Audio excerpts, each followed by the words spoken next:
Sexuality simmers through a lot of this, and I think at one point you say, the battle for a thrashing, moaning young woman's soul certainly titillated some at her bedside.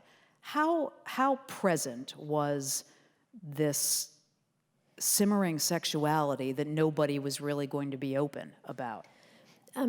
Here you have me out on a speculative ledge. These are teenaged accusers. These are all girls between the ages of 12 and 20, accusing their elders, accusing men in the community. Nothing on paper connects any of those girls with any kind of sexual abuse. Many of them are orphans. Many of them are living in homes without their biological fathers. On the court records in the prior years, there's a tremendous history of sexual assault. Any number of women battle, the lascivious swineherd or the other servant in the house. Servants are abused by their masters regularly. So there's a lot of violence against women in this society. If you look at the girls' testimony carefully, a lot of very sexualized vocabulary gets used. The girls are poked, they're prodded, their pitchforks are thrown on them. People have wrestled them onto their laps. There's a lot that's sexual. I mean, there's one point where the girls in the courtroom tended to convulse and to fall into trances and to writhe or to have their limbs go rigid. And there's one spectacular moment of a teenaged girl in the courtroom with her legs sort of soldered together, and you have these adult men trying to separate her knees. I mean, a lot of this is slightly sexual. So do I see an undercurrent there? Yes. Do we have any definitive proof that any of these girls was acting out of any kind of, abuse? Not really.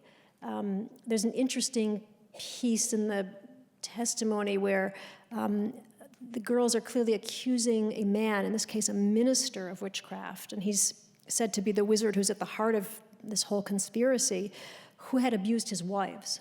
And it's almost, and everyone in the community knew that he had been a combative figure and a very difficult husband, a very controlling husband.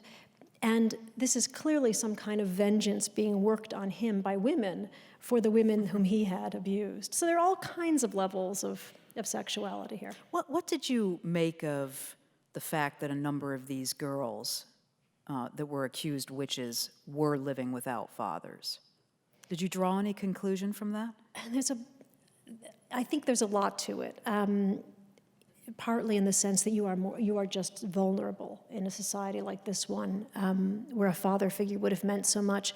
There's a stunning case of a girl who's bewitched the following year, who is suffering the symptoms of witchcraft in 1693. And she is surrounded in her bedroom by well-wishers, which was normal under the circumstances.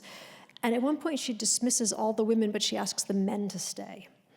And there seemed to be a lot of that. There's another girl who will converse with an invisible devil, and she's saying to the devil, stop telling me that I'm fatherless, I know that I'm fatherless. So there seems to be a certain obsession with having lost that male protector in some way.